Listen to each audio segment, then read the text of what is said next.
بسم اللہ الرحمن الرحیم۔ السلام علیکم ورحمۃ اللہ وبرکاتہ۔ اللہم صلی علی سیدنا و مولانا محمد وعلی آلہ وصحبہ وبارک وسلم۔ رب اشرح لی صدری ویسر لی امری واحلل عقدۃ من لسانی یفقہوا قولی واجعل لی وزیرا من اہلی، آمین یا رب العالمین۔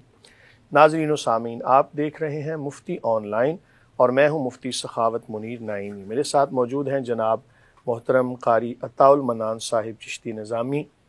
ہمیشہ کی طرح آپ کی خدمت میں حاضر ہیں، آپ کے شرعی مسائل کے حل کے لیے قرآن و سنت کی روشنی میں شرعی جوابات لے کر حاضر ہوئے ہیں۔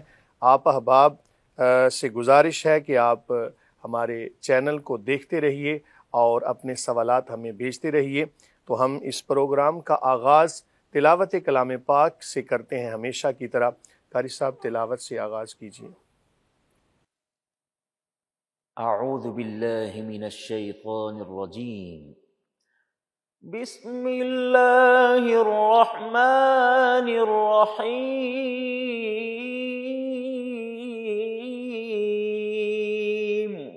اذن للذین یقاتلون بأنہم ظلموا وَإِنَّ اللَّهَ عَلَى نَصْرِهِمْ لَقَدِيرٌ۔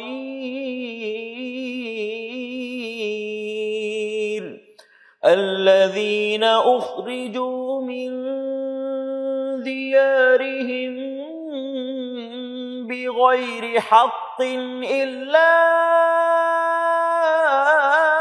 أَنْ يَقُولُوا رَبُّنَا اللَّهُ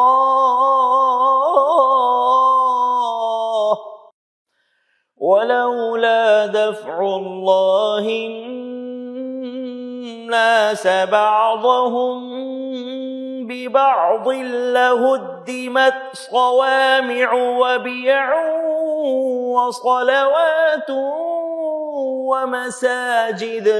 ومساجد يذكر فيها اسم الله كثيرا ولينصرن الله من ينصره إن الله لقوي عزيز۔ الذين إن مكناهم في الأرض أقاموا الصلاة وآتوا الزكاة وأمروا بالمعروف ونهوا عن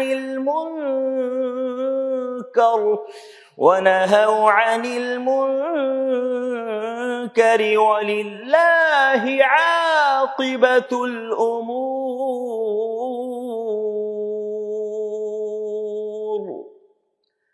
صدق اللہ العظیم۔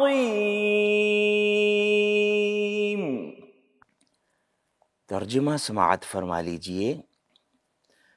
اللہ کے نام سے شروع جو سب پر مہربان نہایت رحم والا۔ اجازت عطا ہوئی انہیں جن سے کافر لڑتے ہیں اس بنا پر کہ ان پر ظلم ہوا، اور بے شک اللہ ان کی مدد کرنے پر ضرور قادر ہے۔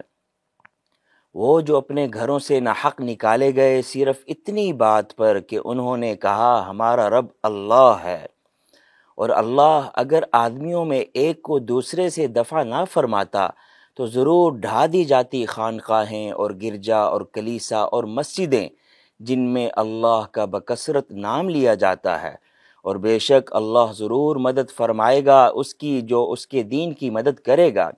بے شک ضرور اللہ قدرت والا غالب ہے۔ وہ لوگ کہ اگر ہم انہیں زمین میں قابو دیں تو نماز برپا رکھیں اور زکوٰۃ دیں اور بھلائی کا حکم کریں اور برائی سے روکیں، اور اللہ ہی کے لیے سب کاموں کا انجام ہے۔ بے شک اللہ نے سچ فرمایا۔ ماشاءاللہ، جزاک اللہ خیرہ۔ احباب ذی وقار، جیسا کہ آپ احباب جانتے ہیں کہ ہمارا یہ پروگرام سوالات و جوابات کی نشست پر مشتمل ہوتا ہے۔ آپ احباب کے سوالات ہمیں موصول ہوتے رہتے ہیں، ہم وقتاً فوقتاً اس کو پروگرام کے اندر شامل کرتے ہیں۔ یاد رکھیں کہ قرآن و سنت کی روشنی میں فقہائے کرام نے ہمارے لیے بہت سارے مسائل کو حل فرما دیا۔ میں اس کی ایک مثال دیتا ہوں کہ حضرت امام بخاری علیہ رحمہ آپ فرماتے ہیں کہ مجھے کئی لاکھ احادیث یاد ہیں، اب ان میں سے آپ نے منتخب فرمائی چند احادیث، چند سے مراد کے ہزاروں میں احادیث آپ نے اپنی صحیح کے اندر ذکر فرمائیں۔ اس کے علاوہ جو احادیث تھیں وہ بھی ظاہر ہے یقیناً دوسری کتب کے اندر موجود ہیں۔ تو فقہائے کرام نے ان احادیث اور قرآن سے مسائل کو اخذ کر کے ہمارے لیے آسان کر کے پیش کر دیے، جس کی وجہ سے ہم بعض دفعہ آپ کے سامنے حدیث کا بالکل واضح حوالہ پیش نہیں کرتے، کیونکہ اس کو کسی نہ کسی فقیہ نے، کسی نہ کسی امام نے اپنی کتاب کے اندر ذکر کیا ہوتا ہے۔ اور یاد رکھیں کہ یہ وہ لوگ ہیں کہ جن کا امت کے اوپر بہت بڑا احسان ہے کہ انہوں نے قرآن و سنت سے ایک طرح سے نچوڑ نکال کے ہمارے لیے مسائل پیش کر دیے اور آج ہم ان سے استفادہ کرتے ہیں۔ یاد رکھیں کہ احادیث سے ڈائریکٹ اور قرآن سے ڈائریکٹ مسائل کا نکالنا یہ عام بندے کے بساط میں نہیں ہے، عام بندے کے بس کی بات نہیں کہ ڈائریکٹ قرآن و سنت سے مسائل نکال لے۔ اس کے لیے بہرحال اسے ان ہستیوں کی طرف، ان بزرگوں کی طرف رجوع کرنے کی یقیناً ضرورت پیش آئے گی، ورنہ پھر ہوگا کیا کہ جو بندہ جس حدیث کو، قرآن کی جس آیت سے جو مسئلہ نکالے گا وہ اپنی طرف سے ایک نیا عمل کرنا شروع کر دے گا، جس کی وجہ سے ایک منظم دین ہمارے سامنے نہیں رہے گا۔ اس لیے ہمیں ضرورت پیش آئے گی اور یقیناً ضرورت پیش آتی ہے کہ ہم ان بزرگوں کی طرف رجوع کریں اور ان سے دین اسلام کے حوالے سے استفادہ کریں۔ تو آج کے سوالات کی جانب بڑھتے ہیں۔ قاری صاحب، کون سے آج کے سوالات ہمیں موصول ہوئے؟ جی، آج کا پہلا سوال داؤد طلعت پوچھ رہے ہیں کہ میرے ایک دوست نے اپنی والدین کی جھوٹی قسم کھائی تھی، اب وہ بیمار ہیں تو وہ پچھتا رہا ہے، اس کی جھوٹی قسم کی سزا اس کے والدین کو مل رہی ہے، کیا واقعی والدین یا بچوں کی جھوٹی قسم کھانے سے ان کو نقصان ہوتا ہے؟ بسم اللہ الرحمن الرحیم۔ سورۃ مسولہ کے اندر والدین کی جھوٹی قسم کھائی گئی۔ پہلی بات تو یہ یاد رکھیں کہ اللہ تعالیٰ کے علاوہ کسی کی بھی قسم کھانا جائز نہیں ہے، اور پھر جھوٹی قسم کھانا یہ تو یقیناً بہت بڑا گناہ ہے اور کبائر میں اس کا شمار ہوتا ہے۔ حضور نبی کریم صلی اللہ علیہ وآلہ وسلم کا فرمان جس کا مفہوم ہے کہ کبیرہ گناہوں میں سے ہے کہ کوئی بندہ اپنے والدین کی نافرمانی کرے، اور اسی طرح کوئی بندہ اگر اللہ کے نام کے علاوہ کسی کی قسم کھاتا ہے، اور پھر جھوٹی قسم کھانا یہ بھی کبائر کے اندر شامل ہوتا ہے۔ رہی بات یہ کہ آپ نے قسم کھائی اور اس کی وجہ سے آپ کے والدین کو نقصان ہوا، یہ مناسب بات نہیں ہے اور قرآن و سنت کے خلاف ہے۔ یاد رکھیں جو بندہ گناہ کرتا ہے اس کے گناہ کی سزا اسی کو ملتی ہے۔ ہاں، ایک عمل ایسا ہو سکتا ہے کہ والدین نے اپنی اولاد کی تربیت صحیح معنوں میں نہ کی ہو، تو اس کی وجہ سے کل بروز قیامت ان کو نقصان اٹھانا پڑے گا اور اللہ تعالیٰ کے ہاں جواب دہ ہونا پڑے گا۔ اور اگر کسی نے کسی کے نام کی جھوٹی قسم کھائی، گناہ گار تو ہے، لیکن اس کے گناہ کا وبال اس کے والدین پہ نہیں ہوتا۔ آپ کے والدین کسی اور وجہ سے بیمار ہو سکتے ہیں، اپنی خطاؤں کی وجہ سے، لیکن اس جھوٹی قسم کی وجہ سے ہم یہ نہیں کہہ سکتے کہ وہ بیمار ہیں۔ ہاں، اگر آپ اس وجہ سے پریشان ہیں تو آپ ان کی طرف سے صدقہ کر دیں۔ کیوں کہ صدقہ ادا کرنے سے مصیبتیں بھی ختم ہو جاتی ہیں، اور بعض دفعہ آنے والی مصیبت بھی صدقہ دینے کی برکت سے ٹل جاتی ہے۔ تو ہر بندے کو یقیناً روزانہ کی بنیاد پر صدقہ کرتے رہنا چاہیے۔ دوسرا سوال، ایک بہن نوشہرہ سے پوچھتی ہیں کہ کیا نہانے کے بعد وضو کرنا ضروری ہے؟ بسم اللہ الرحمن الرحیم۔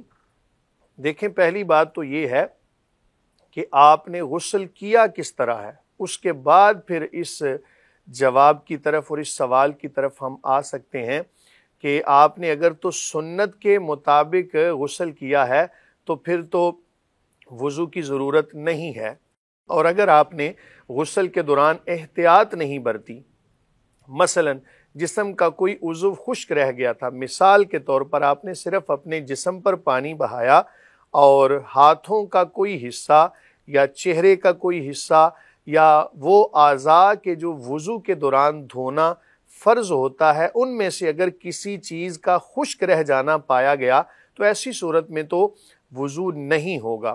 میں مختصر کر کے بیان کروں گا کہ غسل کرتے ہوئے ایک مرد کو یا ایک خاتون کو کن چیزوں کا زیادہ خیال کرنا ضروری ہے۔ سب سے پہلے یہ بات یاد رکھیں، اگر جسم کے اوپر کوئی نجاست ظاہرہ موجود ہے تو ہاتھوں کو دھونے کے بعد سب سے پہلے ہاتھوں کو دھوئیں، کیونکہ ہاتھوں کے ذریعے سے ہی نجاست کو دور کرنا ہے۔ جب ہاتھوں کو دھو لیا اس کے بعد نجاست ظاہرہ بدن پہ لگی ہے تو اس کو اچھے طریقے سے دھوئیں پانی کے ساتھ، اس کے بعد دوبارہ ہاتھوں کو دھوئیں، پھر آپ مکمل وضو کریں جس طرح نماز کے لیے وضو کیا جاتا ہے۔ وضو کرنے کے بعد پھر آپ ابتدا کریں اپنے سر سے پانی بہانے کی، پھر دائیں کندھے پر، پھر بائیں کندھے پر، اسی طرح پورے جسم پر 3 مرتبہ پانی بہائیں کہ ایک بال کے برابر بھی جگہ خشک نہ رہ جائے، تو ایسی صورت میں غسل ہو جائے گا۔ اور اب ایسا کیا گیا غسل، اس کے بعد آپ کو وضو کرنے کی ضرورت نہیں ہے۔ یاد رکھیں کہ اس کے دوران کچھ چیزیں ایسی ہیں کہ جن کا بہت زیادہ خیال کرنا ضروری ہے۔ مثلا اگر روزہ نہیں ہے تو غرارے کر لینا، ناک کی نرم ہڈی تک پانی پہنچانا، اور اگر روزہ ہے تو پھر صرف کلی کر لینا اور ناک کے صرف اندر تک پانی لگا لینا کافی ہوگا۔ اور یہ بھی بات یاد رکھیں کہ جسم کے اوپر کچھ ایسے اعضاء ہیں، کچھ ایسی جگہیں ہیں کہ جن کا دھونا بہت زیادہ وہاں پر احتیاط کی ضرورت ہے۔ مثلا بغل کے نیچے پانی کو اچھے طریقے سے بہا لیا جائے، ناف کو اچھے طریقے سے صاف کر لیا جائے، اسی طرح ناخنوں کے اندر اگر کوئی ایسی چیز لگی ہے تو ان کو اچھے طریقے سے دھو لیا جائے۔ علی ھذا القیاس سر کے بالوں سے لے کر پاؤں کے ناخنوں تک پورے جسم پر کوئی ایک بال کے برابر بھی جگہ خشک نہ رہ جائے، تو ایسی صورت میں مسنون غسل آپ کا ہو گیا۔ باہر نکل کے اب صرف آپ پاؤں دھو لیں احتیاط کی بنا پر، کہ ہو سکتا ہے جس جگہ پر آپ غسل کر رہے ہیں یا غسل کر رہی ہیں وہاں پر ہو سکتا ہے کہ کوئی نجاست ہو یا اس سے چھینٹے اڑ کے پاؤں پہ پڑ گئے ہوں، تو ان کو دوبارہ سے دھو لیں۔ اگر بالفرض انگوٹھی پہنی ہوئی ہے یا خاتون ہے تو اس نے کانوں میں بالیاں پہنی ہیں، ناک کے اندر کوئی زیورات پہنے ہیں، تو ان کو ہلا لے تاکہ اچھے طریقے سے پانی وہاں تک پہنچ جائے۔ اور اگر خاتون ہے اس نے مینڈیاں بنائی ہوئی ہیں تو ایسی صورت میں پانی جو ہے بالوں کی جڑوں تک پہنچانا لازم ہوگا، ان کو کھولنا لازم نہیں ہے۔ لیکن اگر بال کھلے ہوئے تھے تو ایسی صورت میں تمام بالوں کا جڑوں سے لے کر سروں تک بالوں کا دھونا یہ غسل کے اندر لازم ہوگا۔ جی بہن، آپ کو جواب مل گیا ہوگا۔ مفتی صاحب نے وضو کا طریقہ بھی بتا دیا اور نہانا کیسا ہے اس کا سنت طریقہ بھی، جو احادیث سے اور آپ صلی اللہ علیہ وسلم کی سنت فعلیہ سے ثابت ہے، اس کا طریقہ بھی آپ کو بتا دیا۔ آپ خوب مطمئن ہو گئی ہوں گی۔ جی اگلا سوال سعید جمیل ملتان سے پوچھتے ہیں کہ کیا بیت الخلاء سے نکل کر ہاتھ دھونے کے لیے صابن استعمال کرنا ضروری ہے یا صرف پانی سے ہاتھ دھو کر پاک ہو جاتے ہیں؟ کچھ لوگ ایسے بھی ہیں جو ہاتھ نہیں دھوتے، ان کے لیے حکم شرع کیا ہوگا؟ بسم اللہ الرحمن الرحیم۔ سورۃ مسئولہ کے اندر بیت الخلاء سے باہر آ کے ہاتھ دھونے کا مسئلہ پیش ہوا۔ یاد رکھیں کہ جب آپ نے واش روم کو استعمال کیا تو اس کے بعد ہاتھوں کا دھونا یہ 3 دفعہ کم از کم پانی بہانا ان کے اوپر ضروری ہے تاکہ ہاتھ پاک ہو جائیں۔ دیکھیں پاک ہونا اور چیز ہے اور اسی طرح اس کا صاف ہونا یہ اور چیز ہے۔ کم از کم 3 مرتبہ ہاتھوں کے اوپر پانی بہانے سے ہاتھ پاک ہو جائیں گے۔ اب اگر بالفرض آپ دل کا اطمینان چاہتے ہیں تو صابن یا کوئی بھی ایسی چیز کہ جو نجاست کو اور سمیل کو اچھے طریقے سے دور کر دے، یقیناً اس کو استعمال کرنا ہر جو بندہ ایک سلیم الطبع ہے اس کو استعمال کرنا اس کو اچھا سمجھے گا۔ اس لیے صابن کے ساتھ ہی ہاتھ دھوئے جائیں۔ رہی بات یہ کہ اگر بالفرض ہاتھوں کے اوپر یا کسی جگہ پر بھی ایسی نجاست ظاہرہ موجود نہیں ہے تو کسی بندے نے ہاتھ بھی ایسی جگہ پر نہیں لگایا کہ جو پلید تھی، تو ایسی صورت میں اگر اس نے ہاتھوں کو نہیں بھی دھویا تو شرعی طور پر کوئی قباحت نہیں ہے، لیکن ایک سلیم الطبع بندہ ایسا کبھی بھی نہیں کرے گا۔ اس لیے بہتر یہ ہے کہ جب آپ نے واش روم کو استعمال کیا ہے تو ہاتھوں کو 3 بار دھو لیں تاکہ سنت پر بھی عمل ہو جائے۔ اور یاد رکھیں کہ جب بھی کوئی بھی ایسا معاملہ کیا جائے تو کم از کم وضوء صغیر جس کا ہاتھوں کو دھونا کہتے ہیں، یہ کم از کم ضرور کر لینا چاہیے۔ اگلا سوال محمد بلال ہزارہ سے پوچھتے ہیں کہ اگر کمرے میں تصویریں لگی ہوں یا ٹی وی چل رہا ہو تو کیا نماز پڑھنا جائز ہوتا ہے؟ بسم اللہ الرحمن الرحیم۔ ٹی وی کا چلنا یا تصاویر کا گھروں کے اندر لگانا، پہلی بات تو یہ یاد رکھیں کہ گھر کے اندر کوئی بھی ایسی تصویر کہ جو ذی روح کی ہو، یعنی جاندار کی تصویر، یہ لگانی ہی نہیں چاہیے۔ پہلی بات تو یہ یاد رکھیں، کیونکہ جس گھر کے اندر تصویر موجود ہوتی ہے یا کتا موجود ہوتا ہے، اس گھر کے اندر اللہ کی رحمت کے فرشتے نہیں آتے۔ اور بڑی معذرت کے ساتھ کہ ہم نے آج کے اس معاشرے کے اندر تقریباً ہر جگہ سے تصویریں لگا کے رحمت کے فرشتوں کا داخلہ اپنی طرف سے، میں بڑی معذرت کے ساتھ بات کر رہا ہوں، اپنی طرف سے بند کیا ہوا ہے۔ پھر ہم یہ شکوہ اور شکایت کرتے ہیں کہ ہمارے گھروں کے اندر رحمتیں نہیں، ہمارے گھروں کے اندر برکتیں نہیں۔ تو جس گھر کے اندر تصویر ہو اس کو کم از کم تصویر کو دور کر دیں۔ اب آگے مسئلہ یہ ایک پیدا ہوتا ہے کہ جی ہم نے بڑے بزرگوں کی تصویر یادگار کے طور پر لگائی ہوئی ہے، تو بھائی یہ بات یاد رکھیں کہ جس تصویر کی تکریم اور عزت کی جائے گی وہ تو زیادہ خطرناک ہے۔ اور آج کے دور میں آپ دیکھتے ہیں کہ بڑے بزرگوں کی تصویریں اور پھر ایسی تصویریں گھروں کے اندر لگائی ہوتی ہیں کہ جو بزرگوں کی طرف منسوب ہیں۔ یعنی ایک تو سمجھ لیں کہ بڑی خرابی یہ کہ تصویر لگی ہے، دوسرا پھر خیالی تصویر بنا کے لگائی ہے، اور تیسری خرابی بڑھ کر یہ کہ اس کی تعظیم کی جا رہی ہے۔ یاد رکھیں کہ مشرکین نے جو بت پرستی کا آغاز کیا تھا نا، اس کی سب سے بڑی وجہ کہ انہوں نے اپنے بڑوں کی تصویریں سب سے پہلے پرنٹ کر کے لگائیں، اور پھر آہستہ آہستہ شیطان نے ان کی تصویروں کو عبادت خانوں تک پہنچایا۔ پھر اس کے بعد انہوں نے بت بنائے، اور پھر اس کی آنے والی نسلوں کے دلوں میں اس بات کو ڈالا، اور آنے والی نسلوں میں یہ فتنہ برپا کیا کہ لوگ آہستہ آہستہ ان کی عبادت کرنا شروع ہو گئے۔ تو گھروں کے اندر تصویریں بالکل نہیں ہونی چاہیے۔ اگر لگی ہو تو وہاں پر نماز نہیں ہوگی۔ اگر بالفرض سامنے تصویر ہے نماز نہیں ہوگی۔ اسی طرح اگر دائیں طرف ہے نماز نہیں ہوگی۔ ہاں اگر بائیں طرف لگی ہوئی ہے یا پاؤں کے نیچے ہے اور پاؤں کے نیچے اتنی چھوٹی ہے کہ دیکھنے سے نظر نہیں آتی، یا پچھلی جانب ہے، تو ایسی صورت میں نماز ہو تو جائے گی لیکن کراہت کے ساتھ۔ بہرحال اس کا اتار دینا یا ڈھانپ دینا کم از کم یہ ضروری ہے۔ اب اگلی بات آتی ہے کہ ٹیلی ویژن کے اوپر چلنے والی تصویر کس حکم کے اندر آئے گی، تو اس کے بارے میں بھی فقہائے کرام نے، علماء نے یہی فرمایا کہ چلنے والی تصویر بھی اسی حکم کے اندر ہے، لہٰذا اس کو ٹیلی ویژن کو یا ایسی چیز کو بند کر دیا جائے، اور اگر تصویر ہے تو اس کو ڈھانپ دیا جائے۔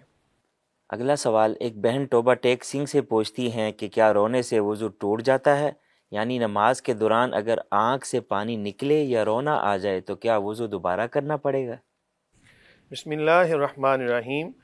سورۃ مسولہ کے اندر وضو کا ٹوٹ جانا اور اس کو بیان کیا گیا ہے آنکھ سے پانی نکلنے کے ساتھ۔ یاد رکھیں نماز کے اندر اگر رونا آ جائے اور یہ رونا اللہ تعالیٰ کے خوف سے ہو، خشیت الہی سے ہو، تو یہ بڑی اچھی بات ہے۔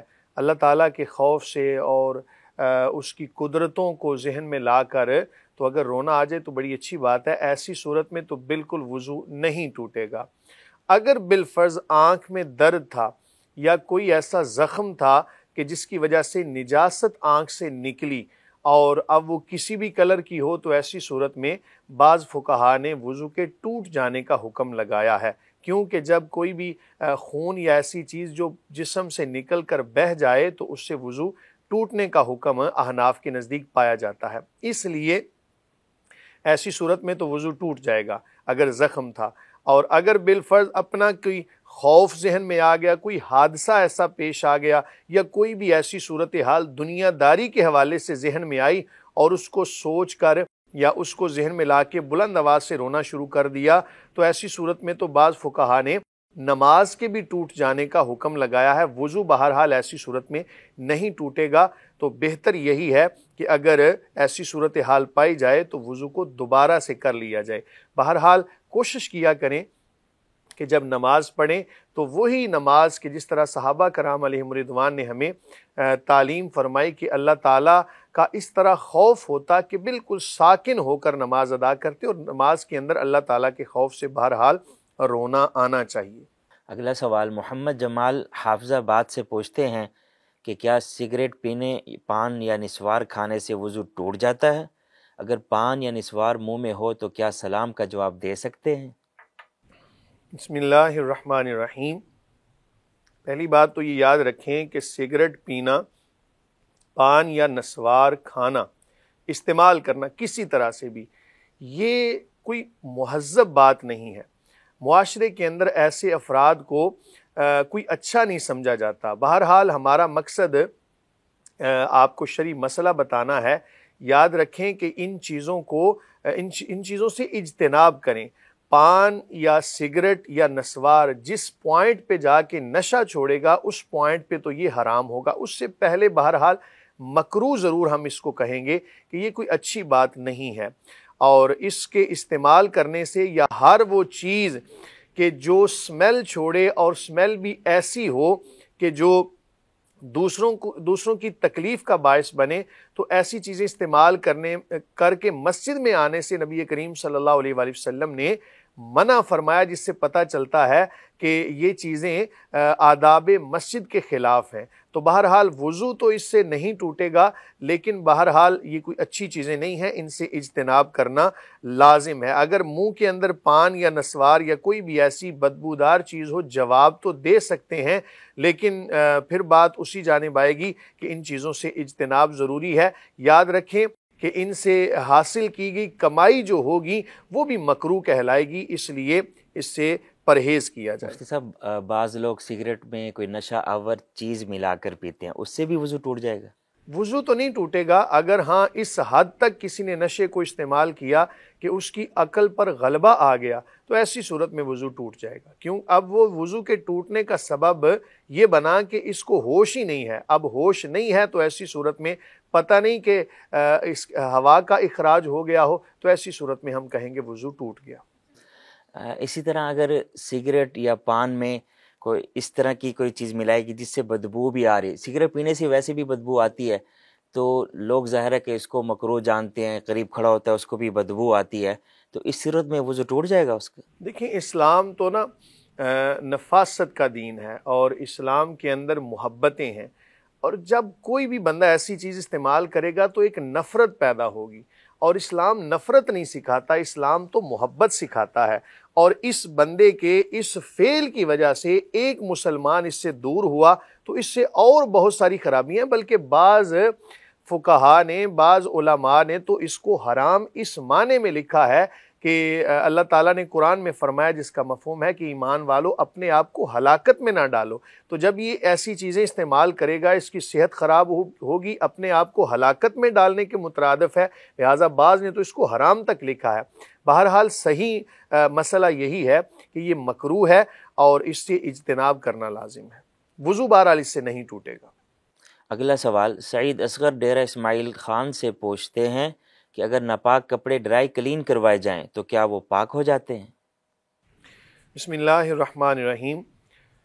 کوئی بھی ایسا کپڑا یا کوئی بھی ایسی جگہ کہ جہاں پر نجاست ظاہرہ لگی ہو، اس کو دور کرنا یہ لازم ہے، اور یہ دور کرنا یہ سیلان کے ساتھ ہوگا۔ سیلان سے مراد کوئی بھی ایسی مایا چیز کہ جو اس نجاست کو بہا دے، زائل کر دے۔ اگر تو نجاست رنگ چھوڑ رہی ہے تو پھر تو اس کا عین دور کرنا، یعنی اس نجاست کا سمجھ لیں کہ داغ دور کرنا لازم ہوگا۔ اور اگر اس نے رنگ نہیں چھوڑا اور ایسے ہی کپڑے کے اندر جذب ہو گئی ہے تو پھر اس کا بہرحال پانی کے ساتھ دھونا اور ہر مرتبہ نچوڑنا لازم ہے۔ اس لیے ڈرائی کلین کرنے سے جو صحیح مسئلہ یہی معلوم ہوتا ہے کہ کپڑے پاک نہیں ہوتے، صاف تو ہو جائیں گے لیکن پاک نہیں ہوں گے۔ جس طرح مثال کے طور پر ہمارے سامنے ایک پانی کی بوتل پڑی ہو، اس کے اندر کوئی بھی نجاست کا ایک ذرہ گر جائے تو وہ ہمیں ظاہری طور پہ صاف تو نظر آئے گی لیکن پاک نہیں ہوگی۔ اسی طرح وہ کپڑے صاف تو ہو جائیں گے لیکن ان پر پاکیزگی کا حکم نہیں لگایا جائے گا۔ اس لیے کپڑوں کو جو ایسے نجاست والے کپڑے ہوں، کوشش کریں ان کو خود دھوئیں اور کم از کم دھونے کے بعد ہر مرتبہ پانی بہائیں اور نچوڑیں اچھے طریقے سے۔ بعض فقہا نے 7 مرتبہ تک نچوڑنے کا جو ہے وہ حکم لگایا ہے، لیکن میں آپ کو ایک ہیلہ بتا دیتا ہوں، اس سے امید کرتا ہوں کہ آپ کے لیے کافی فائدہ ہو جائے گا۔ اگر آپ کے پاس ایسے کپڑے موجود ہوں کہ جو نجس بھی ہیں اور صاف کپڑے بھی موجود ہیں، آپ نے دھو لیے، تو اب اس کا ہیلہ یہ بھی میں اپنی طرف سے نہیں، علماء سے جو استفادہ کیا ہے فقہا سے، وہی آپ کے گوش گزار کر رہا ہوں۔ ان تمام کپڑوں کو ایک ٹب کے اندر آپ ڈالیں، اس کے اوپر اب پانی چلا دیں اور کچھ دیر کے لیے جب پانی چلتا رہے گا تو وہ سمجھ لیں کہ کثیر پانی کے حکم میں آ جائے گا، اور جب بہتے ہوئے پانی کے اندر کپڑوں کو ڈبو دیا جائے تو ایسی صورت میں پاک ہو جاتے ہیں۔ تو تمام کپڑوں کو ایک ٹب کے اندر یا ایک بالٹی کے اندر یا ایسے کھلے برتن کے اندر ڈال کے اوپر سے پانی چلا دیں، کچھ دیر پانی چلے گا، کپڑے پاک ہو جائیں گے۔ بہرحال جو ڈرائی کلین صرف کیا ہو اس سے کپڑوں کی پاکیزگی کا حکم نہیں لگایا جا سکتا۔ اگلا سوال، ایک بہن لاہور سے پوچھتی ہیں کہ کیا بالغ عورت مرد استاد سے قرآن پڑھ سکتی ہے؟ بسم اللہ الرحمن الرحیم۔ بالغ عورت جو ہے وہ خواتین سے ہی استفادہ کرے، اور یہ ممکن ہے۔ ہمارے اس معاشرے کے اندر بہت ساری خرابیاں، اور ان خرابیوں میں سے ایک خرابی میں یہ کہوں گا کہ مخلوط تعلیم سسٹم بھی ہے، جس کی وجہ سے بہت سارے فتنے ہمارے دیکھنے میں آتے ہیں، اور بہت سارے تاہم کچھ لوگ یہ بھی کہتے ہیں جی اس کے بڑے فوائد ہیں۔ جب کمپٹیشن آتا ہے تو جو بچے ہیں اور بچیاں ایک دوسرے پر سبقت لے جانے کے لیے بڑی محنت کرتی ہیں، لیکن یاد رکھیں کہ ہم نے اللہ تعالیٰ کی بارگاہ میں بھی جواب دینا ہے، اور سب سے بڑی ذات وہی ہے کہ جس کو راضی کرنا ہمارے لیے بڑا ضروری ہونا چاہیے۔ مخلوط تعلیم سسٹم کے اندر بہت ساری خرابیاں ہیں۔ اگر بالغ عورت ہے وہ مرد سے پڑھے گی، چاہے وہ قرآن پاک پڑھے یا کوئی بھی اور سبجیکٹ پڑھے، تو یہ شرعاً جائز نہیں ہے۔ ہونا یہ چاہیے کہ عورتیں عورتوں کے پاس پڑھیں اور مرد مردوں کے پاس پڑھیں، اور اگر ایسا معاملہ کر لیا تو شرعی طور پر دونوں گناہگار ہوں گے۔ استفادہ تو ہو جائے گا، علم تو حاصل ہو جائے گا، بہرحال ان خرابیوں سے دوچار ہونا پڑے گا، اور جس کی عام مثالیں ہمارے اس معاشرے کے اندر نظر آتی ہیں۔ جی شکریہ مفتی صاحب، اور آپ سب احباب کا بھی بہت شکریہ جو اپنے سوالات ہمیں بھیج رہے ہیں۔ امید ہے کہ مفتی صاحب کے قرآن و سنت کی روشنی میں دیے گئے جوابات سے آپ بہت مطمئن ہو گئے ہوں گے۔ اگر آپ کسی بھی دینی اور شرعی اور معاشرتی اور اخلاقی معاملات میں اپنی رہنمائی چاہتے ہیں تو مفتی آن لائن میں اپنے سوالات سکرین پر دیے گئے نمبر پر بھیجیں۔ اگر آج کی ویڈیو آپ کو پسند آئی ہو تو ہمارے چینل کو سبسکرائب کریں اور اس ویڈیو کو زیادہ سے زیادہ لائک کریں اور شیئر کریں۔ بہت شکریہ۔ وما علینا الا البلاغ۔